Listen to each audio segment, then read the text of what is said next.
दुशीजा के पेट में खंजर दस्ते तक पेवस्त था। खंजर की नोक कमर के पीछे भी निकली हुई नजर आ रही थी। दुशीजा जमीन पर गिर गई।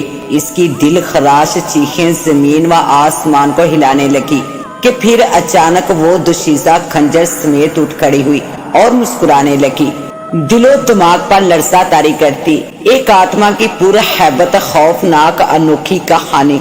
लेकिन कहानी में आगे बढ़ने से पहले आप तमाम दोस्तों से इल्तमास है कि हमारे चैनल जरा सियाहट को सब्सक्राइब कर दीजिए और साथ घंटी के बटन पर क्लिक कीजिए ताकि हमारी न्यू आने वाली कहानी का नोटिफिकेशन आपको मिल सके। शुक्रिया। तो आइए कहानी का आगाज करते हैं। रात आधी से ज्यादा बीत चुकी थी। चांद की चांदनी ने पूरे इलाके पर अपना कब्जा जमा रखा था। साफ और चिकनी सड़क पर एक सफेद रंग की कार आगे ही आगे दौड़ रही थी।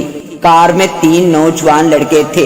एक तो कार ड्राइव कर रहा था, एक साथ वाली सीट पर टेक लगाए गहरी नींद में डूबा हुआ था और पिछली सीट पर तीसरा भी बड़ा खराटे मार रहा था।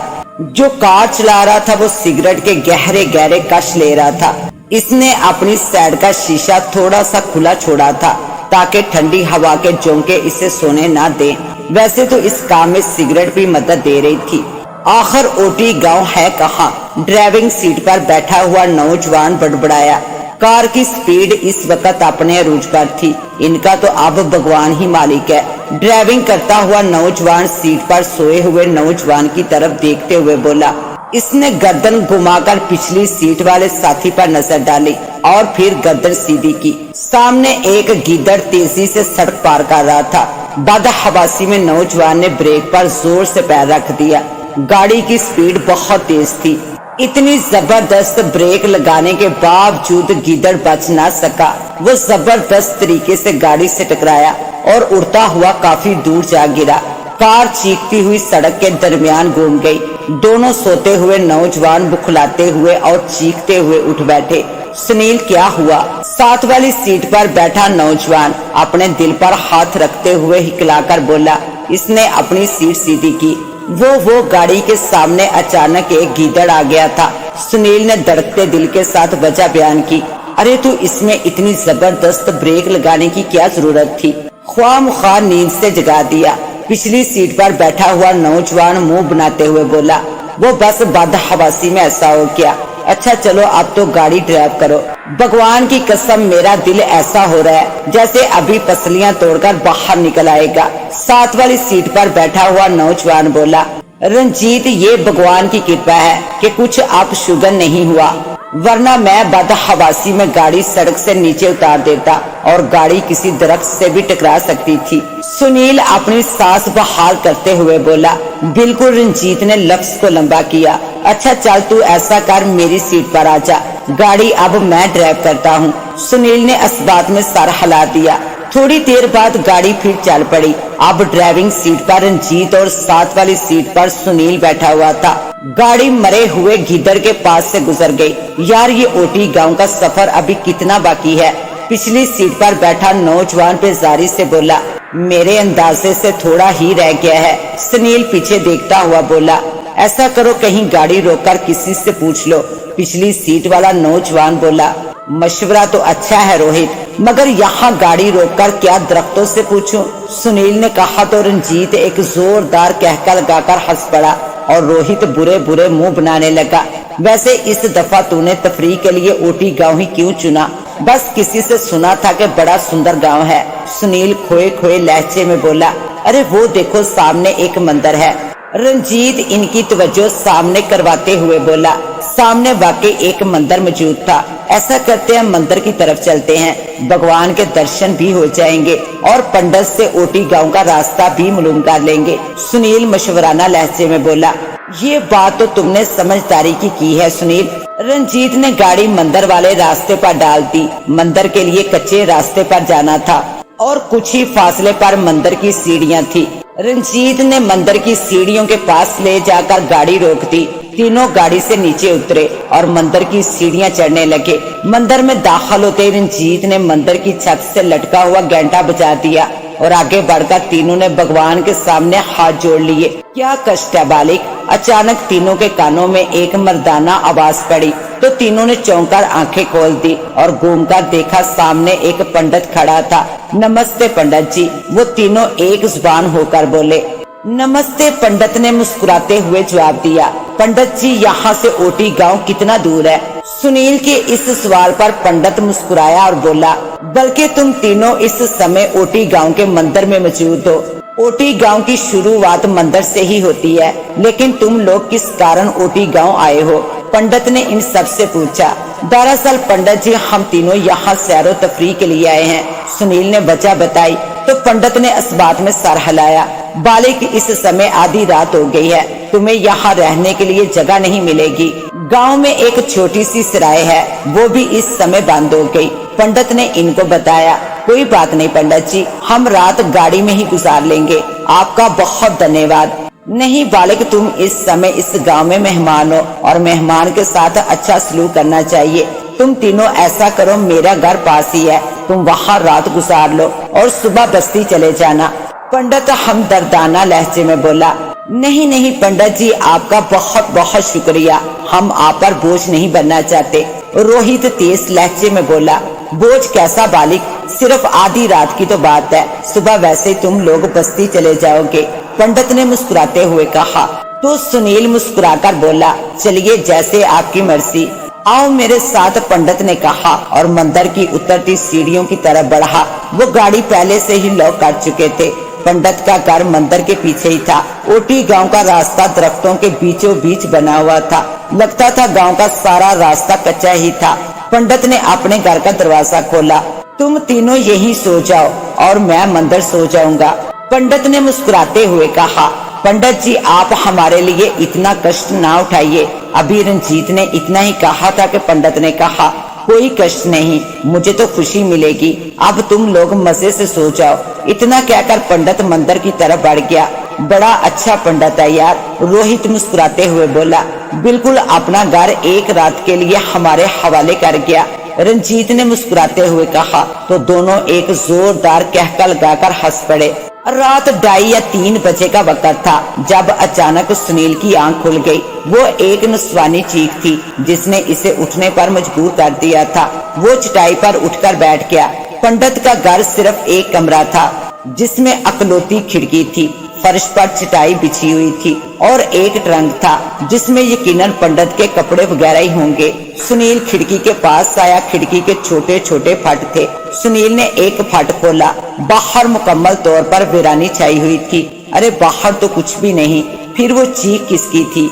सुनील जमाई लेते हुए बोला। इसने खिड़की बंद की और दोबारा बिस्तर की तरफ बढ़ा। एक दफा फिर निस्वानी चीख ने इसे अपनी तरफ मुतवज्जा कर लिया। वो ठिठक कर रुका और दोबारा खिड़की के पास आया। इसने खिड़की का फट खोला तो वो हीरा रह गया और उसी हैरत ने इसके दिल की धड़कनों को तेज कर दिया। सामने एक लड़की मुंह दूसरी तरफ किए खड़ी थी, यानी इसकी कमर सुनील की तरफ थी। सुनील ने देखा लड़की के सारे कपड़े फटे हुए थे। फिर सुनील ने अचानक एक खौफनाक मंजर देखा जो इसके रोंगटे खड़े कर देने के लिए काफी था। ना जाने कैसे लड़की की कमर से किसी खंजर की नोक निकल आई जो लड़की के जिस्म से निकलने वाले खून से नहाई हुई थी। लड़की लहराकर जमीन पर गिर पड़ी। वो तेजी से बैरूनी दरवाजे की तरफ बढ़ा जो खिड़की से चंद फुट के फासले पर था। वो बदहवासी में रंजीत और रोहित को उठाना भी भूल गया। वो जब बाहर आया तो वो लड़की वैसे ही जमीन पर पड़ी हुई थी। अचानक सुनील के भागते कदम ठिठक कर रुक गए। इसका जिस्म एकदम पसीने में नहा गया और आंखें जैसे पथरा गई क्योंकि अब वो लड़की अचानक उठकर खड़ी हो गई थी। हालांकि खंजर की नोक अभी भी इसकी कमर से बाहर निकली नजर आ रही थी और चेहरा अभी भी दूसरी तरफ था। फिर फुर्ती से उस लड़की ने अपना दायां हाथ बाहर निकाला और उंगलियों के इशारे से सुनील को अपनी तरफ बुलाया। इसने देखा वो लड़की अचानक चल पड़ी। सुनील के कदम खुद ब खुद उस लड़की की तरफ बढ़ने लगे। वो लड़की चंद कदम चलने के बाद एक जगह पर रुक गई। उस जगह पर हर तरफ दरख्त ही दरख्त थे। वो लड़की एक तरफ उंगली से इशारा करने लगी। सुनील ने उस तरफ देखा मगर वहाँ साफ जमीन के अलावा कुछ नहीं था। उससे पहले कि लड़की कोई और इशारा करती, किसी ने अचानक सुनील के कंधे पर हाथ रख दिया। सुनील घबराहट के बायस तेजी से पलटा। पीछे रंजीत खड़ा था। क्या हुआ सुनील, तू यहाँ क्या कर रहा है? रंजीत हैरान कुन लहजे में बोला। वो वहाँ सुनील ने पीछे मुड़कर देखा तो हैरत इसका इस्तकबाल किए खड़ी थी, क्योंकि अब वहाँ दरख्तों के अलावा कुछ नहीं था। अरे वो लड़की कहाँ गई? सुनील बदसतवार हैरत के आलम में बोला। अरे कौन सी लड़की? किस लड़की के बारे में बात कर रहा है तू? रंजीत माथे पर शकने डालते हुए बोला। अरे उस जगह एक लड़की थी। इतना कहकर सुनील ने रंजीत को सारी बात बता दी। तेरा वहम होगा और कुछ नहीं। रंजीत ने मुस्कुराते हुए इसके कंधे पर हाथ मारा। नहीं यार, ये वहम नहीं हो सकता। सुनील नफी में सर हिलाते हुए बोला। पता नहीं, लेकिन यहाँ कुछ देर पहले लड़की थी। सुनील खोए खोए लहजे में बोला। अरे पागल, ये सिर्फ तेरा वहम है। अगर यहाँ लड़की होती तो मुझे दिखाई ना देती, रंजीत ने कहा, लेकिन सुनील ने कोई जवाब न दिया। चल अब वापिस चलते हैं, वैसे भी घंटे 2 घंटे बाद सुबह होने वाली है, रंजीत ने कहा और सुनील का हाथ पकड़कर बोला। चल वापिस। सुनील चुपचाप इसके साथ चल पड़ा। चलते चलते इसने पीछे मुड़कर देखा, लेकिन अब वहाँ कुछ भी नहीं था। रोहित 10 मिनट से सुनील पर हंस रहा था। पागल हो गया क्या बेवकूफ? सुनील नाक फुलाकर गुस्से से बोला। मुझे तेरी बात पर हंसी आ रही है। तूने एक लड़की देखी और फिर वो गायब हो गई। तूने हमें डराने के लिए अजीब कहानी सुनाती। मैं तुम लोगों को क्यों डराऊंगा? सुनील लफ्ज मैं पर जोर देते हुए बोला।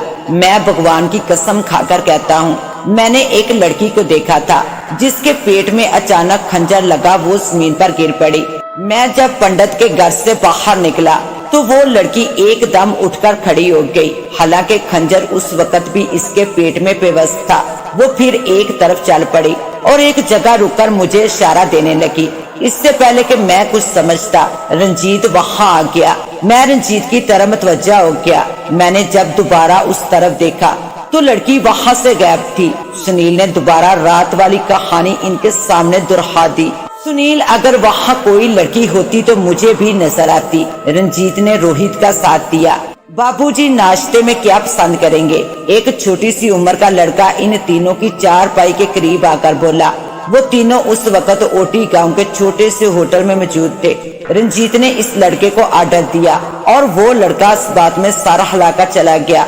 पंडित जी का भगवान भला करे, इन्होंने रात गुजारने के लिए हमें जगह दी, लेकिन आज दूसरी रात है। आज रहने के लिए गांव में ही कोई जगह ढूंढ लेंगे। यार वो तो कर लेंगे, मगर सुनील तू हमें ये किस बोर गांव में ले आया? इस दफा सैर के लिए बड़ी बोर जगह चुनी है तूने। अभी सुनील कुछ कहने वाला था कि रंजीत बीच में बोल पड़ा। मुझे तो किसी ने बताया था कि ये गांव बड़ी सुंदर जगह है। खाक सुंदर है यार, वैसे किसने इस जगह को सुंदर कहा है? रोहित तंस भरे लहजे में बोला। इससे पहले कि मजीद कोई बात होती, लड़का नाश्ता ले आया और वो तीनों नाश्ता करने में मसरूफ हो गए। नाश्ता करने के बाद तीनों ने गांव देखने का प्रोग्राम बनाया। गांव में ज्यादातर कच्चे ही मकान थे। वो एक जगह बैठ के, यार अब मसला रहने का है। यहाँ के जो ठाकर साहब हैं वो मेरे पिता के दोस्त हैं, इनके पास चलते हैं, बाकी वो रहने का बंदोबस्त कर देंगे। थोड़ी देर बाद वो तीनों ठाकर की हवेली के सामने खड़े थे। हवेली के बाहर पहरेदार बंदूक लिए खड़े थे। नमस्ते, वो तीनों एक गार्ड की तरफ बढ़े। नमस्ते जवाबन गार्ड बोला। हम शहर से आए हैं और ठाकर साहब से मिलना चाहते हैं। सुनील ने अपने आने की वजह बताई।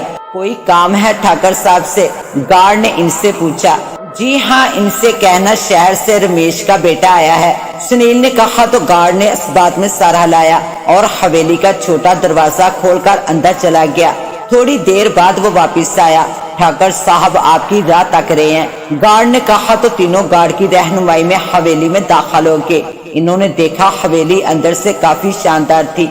एक तरफ घास का खूबसूरत कलीन बिछा हुआ था, दूसरी तरफ 3-4 चारपाइयां बिछी हुई थी, जिनमें से 2 आमने सामने। दोनों चारपाइयों पर 7-8 आदमी बैठे हुए थे, जिनमें से 2 आमने सामने। दोनों चारपाइयों पर 7-8 आदमी बैठे हुए थे, जबकि तीसरी चारपाई इन दोनों चारपाइयों के सामने पड़ी हुई थी और इस पर एक बारोब शख्सियत का मालिक, एक अधेड़ उम्र आदमी तकिए के सहारे बैठा हुक्के की नल मुंह से लगाए हुक्का पी रहा था। वो यकीनन गांव का ठाकर था। वो उसी की तरफ बढ़े। नमस्ते ठाकुर साहब, वो तीनों तकरीबन झुकते हुए बोले। ठाकर मुस्कुराते हुए बोला, बैठ जाओ बेटा। वो तीनों चार पाइयों पर बैठ के, कैसे हो सुनील बेटे? ठाकर मुस्कुराते हुए सुनील से मुखातब हुआ। भगवान की कृपा है ठाकुर साहब। सुनील ने भी मुस्कुराते हुए जवाब दिया। तुम्हारे पिता का क्या हाल है? ठाकर ने इससे पूछा। वो भी भगवान की कृपा से बिल्कुल ठीक है। तो ठाकर साहब ने पूछा, नाश्ता वगैरह किया है क्या? जी ठाकर साहब, थोड़ी देर पहले गांव के एक होटल से हमने नाश्ता किया है, सुनील ने जवाब दिया। ये तो तुमने हमारे साथ बड़ी ज्यादती की है। तुम लोग हमारे गांव में आए हो और नाश्ता होटल में किया, ये हमारी मेहमान नवाजी के खिलाफ है, ठाकर ने कहा। तो सुनील मुस्कुरा दिया। तुम्हारे पिता अच्छे इंसान हैं। कॉलेज के जमाने में हम इकट्ठे ही रहे हैं। इसके बाद मैं तो पुरखों की जमीन संभालने लगा। पिताजी का तो बहुत पहले ही देहांत हो गया। बड़े वर्ष बीत गए तुम्हारे पिता से मिले हुए, ठाकर बीती हुई यादों में खोते हुए बोला। तो आप कभी शहर में भी चक्कर लगाइए ना, कि हमें भी आपकी सेवा का मौका मिले, सुनील ने मुस्कुराकर कहा। बस बेटा, गांव की सारी जिम्मेदारी हमारे कंधों पर है, ठाकर ने हुक्के की नल होंठों से लगाते हुए कहा। ठाकर ने हुक्के की नल होंठों से लगाते हुए कहा, गांव वाले आपसे प्रेम करते हैं ठाकुर साहब। हाँ बेटा, गांव वाले वाकई में हमसे बहुत प्रेम करते हैं, ठाकर ने बदसत्वार मुस्कुराते हुए कहा। अच्छा, अब तुम लोग आराम करो, भोजन पर बाकी बातें होंगी। रात की तारीखी गांव पर पूरी तरह मुसल्लत थी। पूरे गांव में खामोशी ने मुकम्मल तौर पर बसेरा किया हुआ था। गांव के लोग गहरी नींद के मजे लूट रहे थे। गांव देहात में वैसे भी रात के वक्त सन्नाटा छा जाता है। एक नकाबपोश अंधेरी रात की परवाह किए बगैर गांव की एक गली में पैदल चल रहा था। इसके कंधे पर एक बेहोश लड़की थी, जिसकी दोनों बाहें नीचे की तरफ झूल रही थी। उस नकाबपोश की अकबी आंखें इर्द गिर्द का जायजा ले रही थी। कंधे पर लटकी लड़की की आंखें एक झटके से खुली और जल्द ही उसने सूरत हाल का अंदाजा लगा लिया। छोड़ दो मुझे, वो चीखते हुए बोली, लेकिन उस नकाबपोश पर कोई असर न हुआ। अचानक उस लड़की ने नकाबपोश की कमर पर मुक्कों की बुछाड़ कर दी, मगर उस आदमी पर कोई असर न हुआ। जब लड़की की ये तरकीबें नाकाम हो गई, तो वो अपने आप को छुड़ाने के लिए जोर लगाने लगी। उसके दोनों पैर बार बार नकाबपोश के पेट पर लग रहे थे। तंग आकर नकाबपोश ने इसे जमीन पर पटक दिया। जमीन पर गिरते लड़की ने एक जोरदार चीख मारी। देखो, मुझे छोड़ दो, लड़की दोनों हाथों को जोड़ते हुए बोली। नकाबपोश इसे पकड़ने के लिए दोबारा आगे बढ़ा। लड़की ने जमीन पर पड़ा ईंट का छोटा सा टुकड़ा उठाया, जो इसके पास ही पड़ा हुआ था। वो टुकड़ा लड़की ने इस नकाबपोश के सर पर दे मारा। नकाबपोश के मुंह से एक चीख निकली। लड़की ने मौका गनीमत जाना। वो उठी और उसने एक तरफ भागना शुरू कर दिया। वो भागी जा रही थी। वो जल्द से जल्द अपने घर पहुंचना चाहती थी। इसकी आंखों से आंसू जारी थे। वो जानती थी कि अगर वो दोबारा नकाबपोश के हाथों में आ गई तो इसका हाल क्या होगा। वो किसी को मुंह दिखाने के काबिल नहीं रहेगी। आए दिन गांव में रात को कोई न कोई लड़की गायब हो जाती थी, जिसकी इज्जत पमाल करके गांव की गलियों में फेंक दिया जाता था। जल्दी दूर से इसे अपना घर दिखाई दिया, जो लम्हा ब लम्हा करीब होता जा रहा था। उस लड़की के भागने की रफ्तार मजीद बढ़ गई। अचानक भागते भागते वो ठिठक कर रुकी, क्योंकि वो नकाबपोश अचानक इसके सामने आ खड़ा हुआ था। उस लड़की का दिल बहुत तेजी से धक धक कर रहा था, ऐसे जैसे अभी पसलियां तोड़कर बाहर निकल आएगा। नकाबपोश नकाब के पीछे मुस्कुरा रहा था। ये अंदाजा उस लड़की ने नकाबपोश की आंखों से लगाया था। नकाबपोश आगे बढ़ा। लड़की एकदम मुड़ी और इसने एक मर्तबा फिर भागना शुरू कर दिया। जल्द ही नकाबपोश ने इसे दोबारा पकड़ लिया। हरामजादी मुझ पर हमला करती है, इतना कहकर इस नकाबपोश ने एक जोरदार थप्पड़ लड़की के चेहरे पर मार दिया। थप्पड़ जोरदार था, जिसकी वजह से लड़की का सर चकराने लगा। वो लड़की लहराई और जमीन पर जा गिरी। तो नकाबपोश ने आगे बढ़कर इस लड़की को उठाया और दोबारा कंधे पर लाद लिया। फिजा में एक जोरदार आवाज गूंजी और कबूतर बेबसी से पर मारता हुआ जमीन पर गिर गया। वो मार दिया। सुनील खुशी से चीखा, तू तो बड़ा निशानेबाज है। रंजीत मुस्कुराते हुए बोला।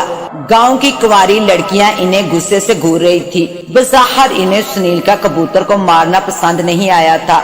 यार, ये तो बहुत गुस्से में लग रही हैं। लगता है तूने उड़ते हुए पंछी को मार गिराया, इसलिए तेरे ऊपर नाराज है सुनील। रंजीत ने सुनील को आगाह किया। لیکن سنیل حیرانگی سے ان لڑکیوں کو دیکھ رہا تھا۔ اس کی آنکھوں کی دلچسپی صرف ایک لڑکی تھی جس نے دوپٹے کو دانتوں میں دبایا ہوا تھا۔ روہت کی بات ٹھیک ہے، رنجیت نے روہت کا ساتھ دیا۔ اب تو گاؤں سندر ہو گیا، پہلے تو تم دونوں اس گاؤں کو بڑا بور گاؤں کہہ رہے تھے۔ سنیل مصنوعی غصے سے بولا، انسان کا ارادہ بدلنے میں کہاں دیر لگتی ہے، رنجیت نے کہا تو سنیل بے اختیار مسکرا دیا۔